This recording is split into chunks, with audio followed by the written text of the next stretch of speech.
Welcome back to my YouTube channel physics with Chris sir. আগের ভিডিওতে আমরা derived ইউনিটগুলো সম্বন্ধে শিখেছি, কিভাবে ডিরাইভড ইউনিট ফর্ম করতে হয়, তার ডাইমেনশন কিভাবে তৈরি করতে হয়। তো আজকের এই ভিডিওতে আমরা শিখব ডাইমেনশনাল অ্যানালিসিস বা মাত্রা বিশ্লেষণ। মাত্রা বিশ্লেষণ কিন্তু ক্লাস 11-এর স্পেশালি যারা নিট এবং যেই মেন যেই অ্যাডভান্স দেবে তাদের জন্য কিন্তু মাত্রা বিশ্লেষণ খুবই ইম্পর্ট্যান্ট। তোমরা মন দিয়ে কিন্তু দেখো। প্রথম আমরা যেটা মাত্রা বিশ্লেষণের যেটা শিখব সেটা হচ্ছে প্রিন্সিপল অফ হোমোজেনিটি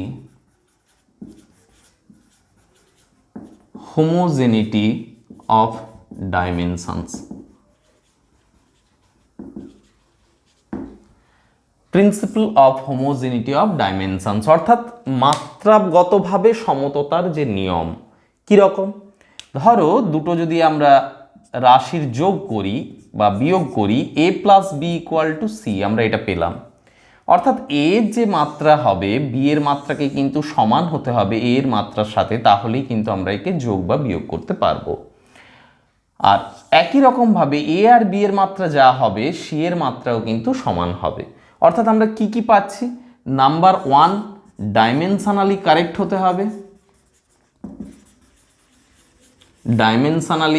হতে হবে, আর নাম্বার 2 বোথ সাইডের that mean left hand side এবং রাইট হ্যান্ড সাইডের ডাইমেনশনকে কি হতে হবে? সেম হতে হবে। মানে LHS ইকুয়ালস টু RHS এর ডাইমেনশন হতে হবে। LHS এবং RHS এর ডাইমেনশন একই হতে হবে। এটাই বলছে যে principal of homogeneity of dimension.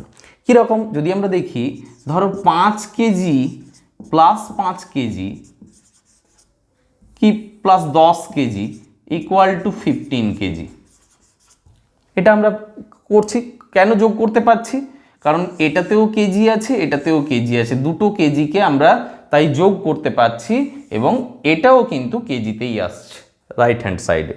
কিন্তু আমরা কখনোই এটা কি পারবো 5 metre plus 10 kg equal to 15 second? পারবো না, কারণ মিটার একটা লেন্থকে রিপ্রেজেন্ট করছে, তার সাথে কখনোই একটা মাসকে অ্যাড করতে পারবো না এবং কখনোই সেটা টাইমের ডাইমেনশন বা টাইম তৈরি হবে না। অর্থাৎ আমাদের বোথ সাইডের প্রত্যেকটা রাশিকে আমরা যখন যোগ করব বা বিয়োগ করব তখন কিন্তু তাদের ডাইমেনশনালি কারেক্ট হতে হবে, অর্থাৎ সেম ডাইমেনশনের হতে হবে এবং বোথ সাইডের ডাইমেনশন আলাদা হলে হবে না, একই হতে হবে। অর্থাৎ কেজির সাথে কেজি যোগ করলে কেজি আসবে, মিটারের সাথে মিটার যোগ করলে মিটার আসবে, সেকেন্ডের সাথে সেকেন্ড যোগ করলে সেকেন্ড আসবে। তো এই হলো principal of homogeneity.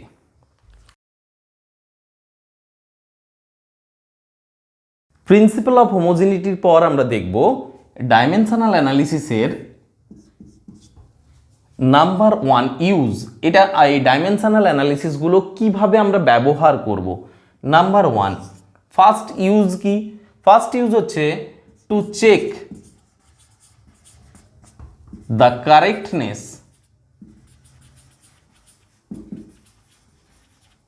Of dimensions. ডাইমেনশনসটা কারেক্ট আছে কিনা, ডাইমেনশনটা সেটা কিন্তু আমরা দেখতে পারবো মাত্রা বিশ্লেষণ করে। ধরো আমরা যদি একটা ফর্মুলা দেখি, স্মৃতিবিজ্ঞানের একটা formula, S equal to u t plus half a t square. এটা আমাদের ওয়ান ডাইমেনশনাল মোশনের একটা বিখ্যাত ফর্মুলা। তো এই S equal to u t plus half a t square আমরা যদি দেখি, এসটা কি?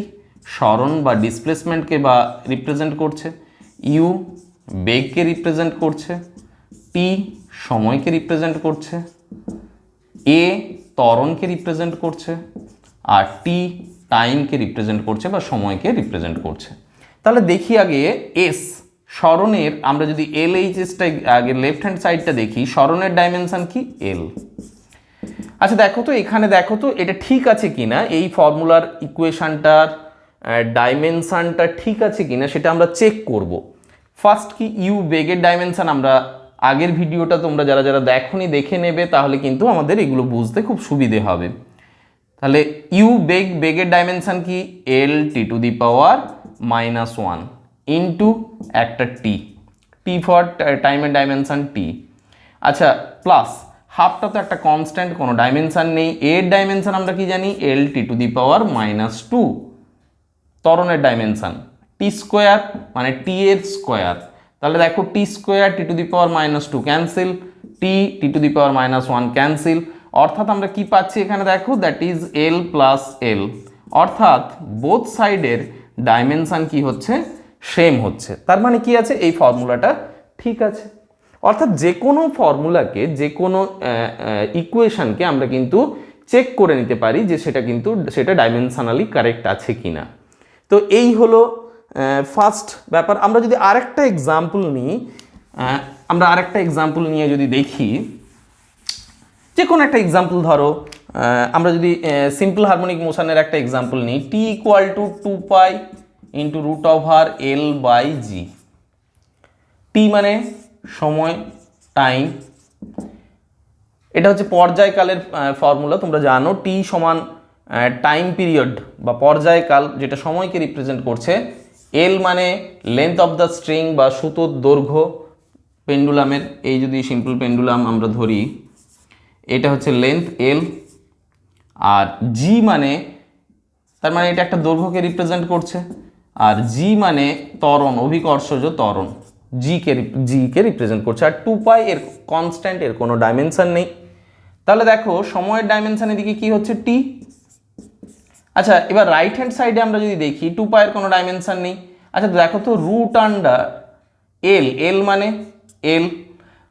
মানে লেন্থ, এল তার ডাইমেনশন, জি ত্বরণের dimension L T to the power -2, এটা আমরা জানি। তাহলে এটা যদি ওপরে ওঠে তাহলে তখন কি হবে, তার মানে এল ক্যান্সেল, টিটা উপরে উঠলে দ্যাট ইজ √t², এটা হলো t² ইকুয়াল টু টি। অর্থাৎ দেখো LHS আর RHS দুটোর কিন্তু ডাইমেনশন কি হলো, দুটোরই ডাইমেনশন টি। তার মানে আমরা বলতে পারি যে এই যে ফর্মুলাটা এটা ঠিক আছে, এই ফর্মুলাটা ডাইমেনশনালি কারেক্ট।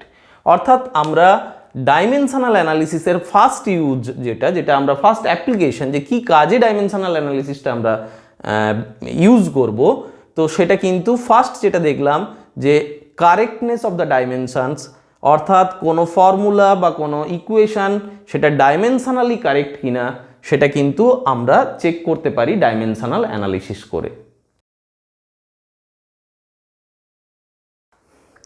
ডাইমেনশনাল অ্যানালিসিসের second use, to recapitulate the forgotten formulas।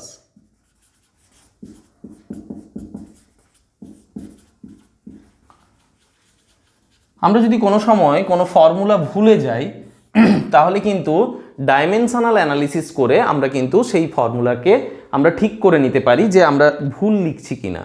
ধরো কোনো একটা formula F equal to 4π² FRM, এরকম একটা ফর্মুলা আছে যেখানে F হচ্ছে ফোর্স বা বলকে রিপ্রেজেন্ট করছে, 4π² তো constant, F for frequency, R for radius, M for mass. ধরো এরকম একটা ফর্মুলা, এটা ঠিক আছে কিনা আমি কি করে বুঝবো? তো আমরা যদি দেখি একটু, দেখো তো ফোর্সের ফর্মুলা আমরা কি জানি, ডাইমেনশন কি জানি, mL t to the power -2, mL t to the power -2। এটা হলো ফোর্সের ডাইমেনশন, এটা লেফট হ্যান্ড সাইডে থাকলো। আচ্ছা রাইট হ্যান্ড সাইডে 4π² এর কোনো ডাইমেনশন নেই, F ফ্রিকোয়েন্সি। আচ্ছা দেখো তো আমরা এটাকে ধরে নিচ্ছি, আমরা জানি না এটা ঠিক আছে কিনা, আমরা জানি না, তাহলে আমরা ধরে নিচ্ছি ফ্রিকোয়েন্সি সমান কি জানি 1/t, তাহলে 1/t তার পাওয়ারটা আমি ধরে নিচ্ছি a, আর রেডিয়াস একটা লেন্থকে রিপ্রেজেন্ট করছে, এর পাওয়ারটাকে আমি ধরে নিচ্ছি b, আর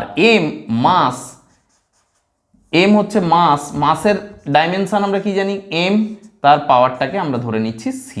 আমি জানি না, আমি জাস্ট আরবিটারি ধরে নিলাম। তাহলে দেখো তো এটা কত হচ্ছে, t to the power -1 A, L to the power B, M to the power C. তাহলে এটাকে যদি আমরা দেখি, তার মানে আসছে L to the power L M T M L T এইভাবে সাজিয়ে নিই। তাহলে M to the power C, L to the power B, T to the power minus A. আচ্ছা, এদিকটা কি ছিল? M L T to the power minus two. তার মানে এম এর মাথায় পাওয়ার কত? 1, এল এর পাওয়ার কত? 1। তাহলে এই দুটো যদি আমি কম্পেয়ার করি, দেখো তো, that is minus A equal two এখানে কত? -2। তাহলে minus A equal two -2, that is a equal two 2। অর্থাৎ এই যে এ যেটা নিয়েছিলাম তার পাওয়ার এখন কত হলো? 2। এই দুটোকে কম্পেয়ার করে, কারণ আমরা জানি principal of homogeneity of dimensions থেকে আমরা জানি বোথ সাইডের ডাইমেনশন কি হবে? সেম হতেই হবে।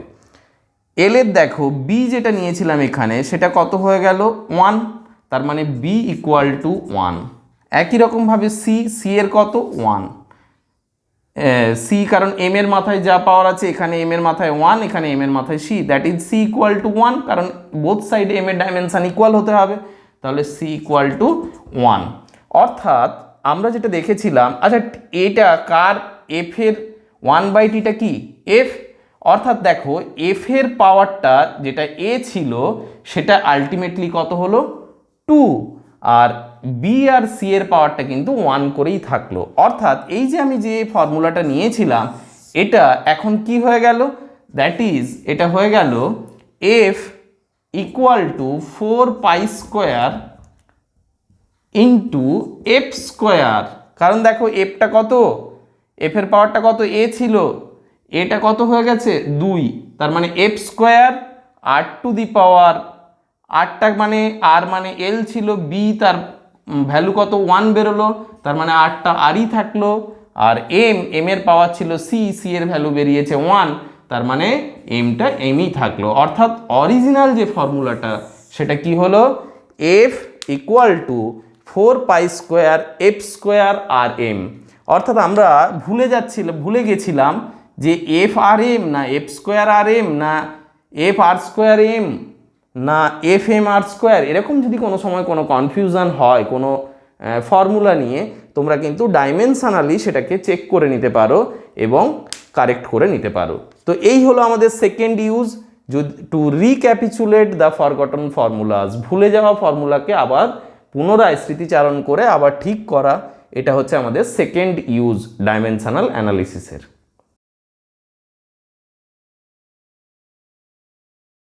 এরপর আমরা দেখব যে ডাইমেনশনাল অ্যানালিসিসের third use, number 3, derivation of formulas. আমরা ফর্মুলা কিভাবে ডিরাইভ করতে পারি ডাইমেনশনাল অ্যানালিসিসকে কাজে লাগিয়ে বা মাত্রা বিশ্লেষণ করে, সেটা আমরা একটু দেখব।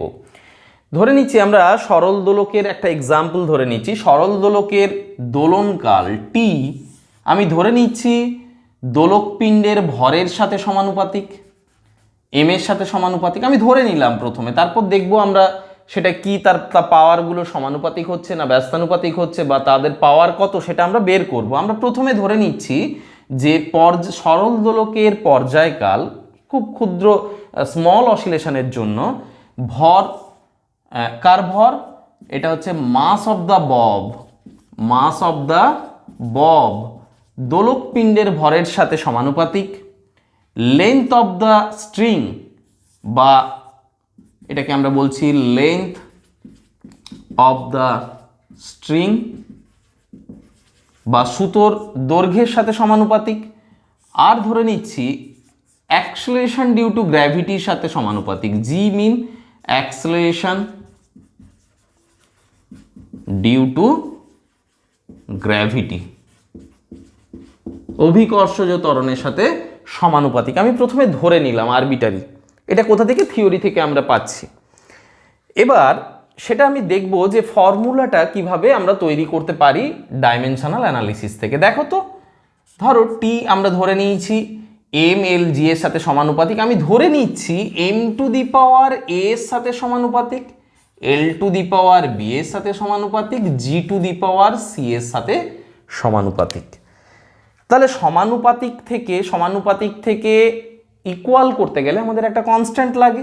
তাহলে T equal to K M to the power A L to the power B G to the power C. আমাদের কাজ হচ্ছে যে এই এ বি সি এর আমরা যদি ভ্যালুগুলো বের করে নিতে পারি তাহলেই আমি বুঝে যাব যে এই এম এর সাথে এল এর সাথে জি এর সাথে টি বা পর্যায়কাল কিভাবে সম্পর্কিত। কেটাকে আমি ধরে নিচ্ছি এটা হচ্ছে ডাইমেনশনলেস কনস্ট্যান্ট, অর্থাৎ এমন একটা কনস্ট্যান্ট যার ডাইমেনশন নেই। তাহলে কে নিয়ে আমরা আর ভাববো না। এবার দেখব টি এর সাথে এম এল জি কিভাবে সম্পর্কিত। আচ্ছা, টি মানে আমরা একে লিখতে পারি M to the power 0 L to the power 0 T to the power 1, এটা আমরা লিখতে পারি। আচ্ছা, এম এর মাথায় পাওয়ার কত? এম এর ডাইমেনশন কি? Capital M power A. L dimension capital L power B. জি আগে ডাইমেনশন কি? জি হচ্ছে ত্বরণ, অ্যাক্সেলারেশন ডিউ টু গ্র্যাভিটি বা অভিকর্ষজ ত্বরণ। তার ডাইমেনশন, ত্বরণের ডাইমেনশন আমরা জানি L T to the power -2, তার পাওয়ার কত? সি। তাহলে দেখো এখান থেকে আমরা যদি ক্যালকুলেট করি তাহলে M to the power A L to the power B. আচ্ছা, এখানে দেখো এল টু দি পাওয়ার একটা সি পেলাম আর T to the power -2c, 2 into C, -2 into C. আচ্ছা, তাহলে এখান থেকে আমরা যদি ফাইনালি দেখি M to the power A L to the power, দেখো বি আছে সি আছে, তারা গুণ আকারে আছে, পাওয়ারগুলো যোগ হয়ে যায় B plus C into T to the power -2c। আর এদিকে আমরা কত পেয়েছিলাম আরেকবার লিখে নিই, M to the power 0 T to the এটা L to the power 0 T to the power 1, এটা আমরা পেয়েছি। আচ্ছা, এখন দেখো আমরা যদি বোথ সাইডে আমরা কি পেয়েছিলাম, প্রিন্সিপাল অফ হোমোজিনিটি অফ ইকুয়েশনে ডাইমেনশনে আমরা কি পেয়েছিলাম, যে বোথ সাইডের ডাইমেনশন কি হবে, প্রত্যেকের এম এর ডাইমেনশন লেফট হ্যান্ড সাইডে যা হবে রাইট হ্যান্ড সাইডেও একই হবে, একই রকমভাবে এল এবং টি এর ডাইমেনশনও বোথ সাইডে ইকুয়াল হবে। তাহলে দেখো এখান থেকে আমি পরিষ্কার দেখতে পাচ্ছি যে এম এর পাওয়ার কত, এখানে কত? 0, that is a equal to 0 আমরা পেয়ে গেলাম। দেখো বি প্লাস সি, এল এর পাওয়ার এখানে বি প্লাস সি, এখানে 0, তাহলে এল এর পাওয়ার তার মানে B plus C equal to আমরা কত লিখতে পারি? 0, B plus C equal to 0। আর এখানে টি এর পাওয়ার দেখো 1, এখানে টি এর পাওয়ার -2c, তাহলে -2c ইকুয়াল টু 1। তাহলে এখান থেকে আমরা এ বি সি এর আমরা এ তো পেয়েই গেলাম 0। আচ্ছা দেখো তো তাহলে সি ইকুয়াল টু কত? -12। আচ্ছা দেখো তো এখানে তাহলে সি ইকুয়াল টু -12 পেলাম।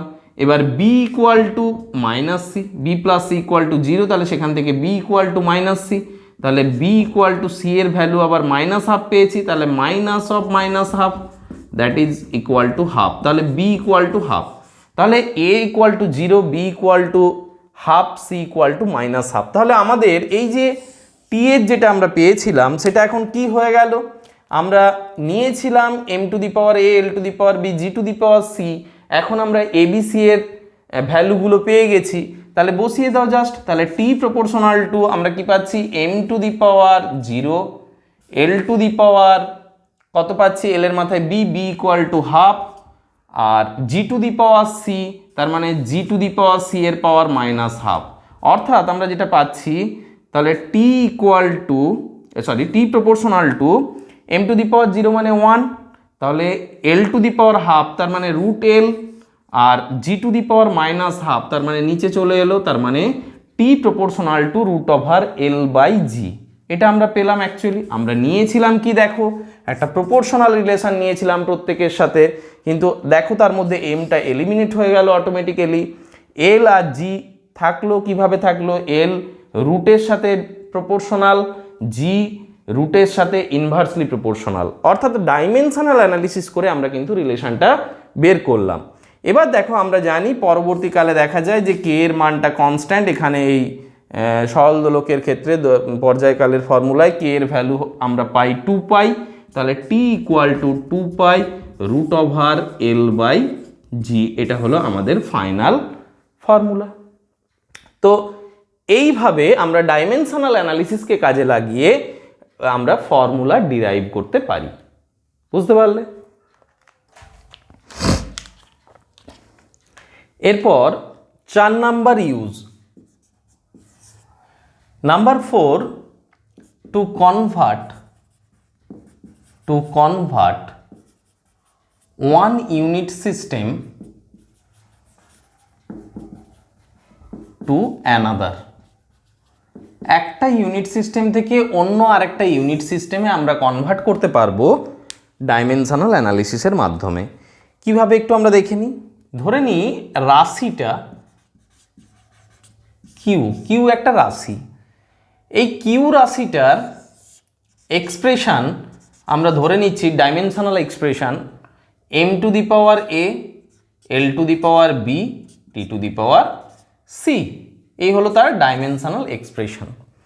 এবার এই কিউ রাশিটার আমরা যদি দুটো ইউনিট সিস্টেমে তার মান এবং ডাইমেনশনটাকে আমি লিখি, ধরো ফার্স্ট ইউনিট সিস্টেমে এর ম্যাগনিটিউড বা মান n1 আর dimensional expression u1, second unit সিস্টেমে এর মান n2, ডাইমেনশনাল এক্সপ্রেশন u2। এটা হচ্ছে ফার্স্ট ইউনিট সিস্টেমে, এটা হচ্ছে সেকেন্ড ইউনিট সিস্টেমে।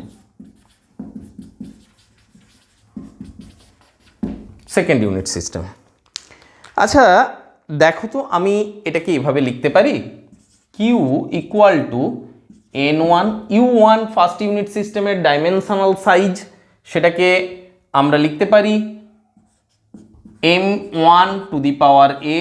এখানে m to the power Q এর অরিজিনাল ডাইমেনশন আমরা কি ডাইমেনশনাল এক্সপ্রেশন জানি, m to the power a, l to the power b, t to the power c।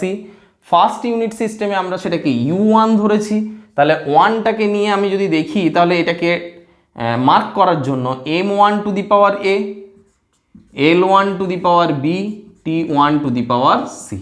এটা গেল। সেকেন্ড ইউনিট সিস্টেমে কিউ ইকুয়াল টু কি হয়ে যাচ্ছে, n2 তার ম্যাগনিটিউড, এটাকে u2 দ্বারা ডিনোট করেছি, তার মানে আমি লিখতে পারি এটাকে m2 to the power a, l2 to the power b, t2 to the power c। তাহলে দেখো এই দুটো কিউ সমান, তাহলে আমি এখন লিখতে পারি n1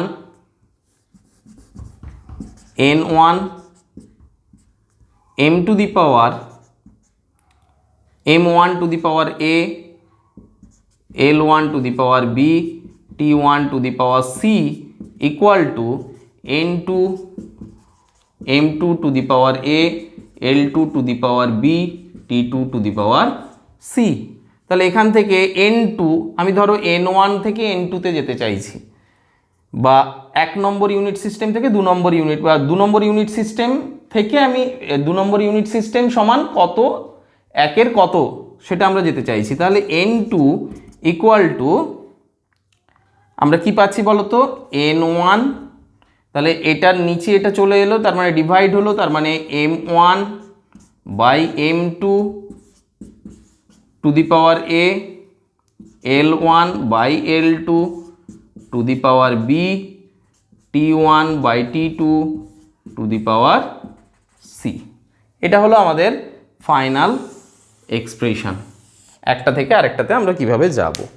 দেখো আমরা যদি এর একটা এক্সাম্পল নিই, ধরো আমি রাশিটা নিচ্ছি কার্য বা ওয়ার্ক, তার ডাইমেনশন কি হবে, বল ইন্টু সরণ ml square t to the power -2। তাহলে দেখো এখানে এ বি সি এর সাথে আমি যদি কম্পেয়ার করি, a সমান 1, b সমান 2, c সমান -2। এ বি সি এর সাথে কম্পেয়ার করলাম কার্যের। এবার দেখো আমি জাস্ট এই ফর্মুলায় বসাবো, আমি করতে চাইছি কার্যের একটা ইউনিট সিস্টেম থেকে অন্য একটা ইউনিট সিস্টেমে যেতে চাইছি। দেখো ধরো আমি যেতে চাইছি 1 জুল ইকুয়ালস টু কত, আর্গ। জুল হচ্ছে এসআই ইউনিট সিস্টেমে কার্যের একক, আর্গ হচ্ছে সিজিএসসি ইউনিট সিস্টেমে। তাহলে দেখো এখানে আমি যদি ভ্যালুটা বসাই, n2 ইকুয়াল টু, n2 মানে আর্গের, n1 মানে n1 এর ভ্যালু কত, 1 বসিয়ে দিলাম, m1 বাই m2। আচ্ছা m1, আচ্ছা জুলটা তাহলে কি হলো, এটা হলো ফার্স্ট ইউনিট সিস্টেমের, আর্গটা কি হলো সেকেন্ড ইউনিট সিস্টেমের।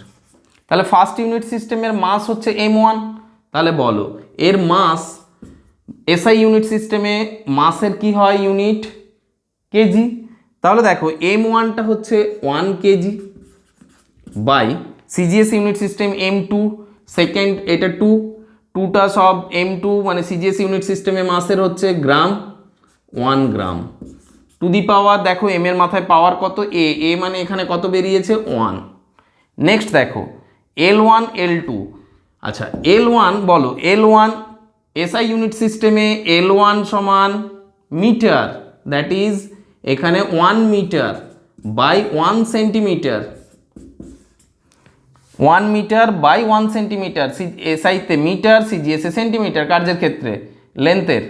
এবার দেখো পাওয়ারটা কত, বি, এল এর পাওয়ার কত, বি, বি এর পাওয়ার এখানে কত এসেছে 2, তাহলে two the power 2, R T T T to the পাওয়ার, টি দুটোরই সেকেন্ড, তাহলে এটারও 1 সেকেন্ড, এটারও 1 সেকেন্ড, পাওয়ারটা কত টু দি পাওয়ার -2। তাহলে দেখো আমরা যদি ক্যালকুলেট করি এটাকে 1000 গ্রাম বাই 1 গ্রাম, এটা কত 100 সেন্টিমিটার বাই 1 সেন্টিমিটার, এটা to the power 2, to the power 2, আর এখানে 1 second by 1 second to the power -2।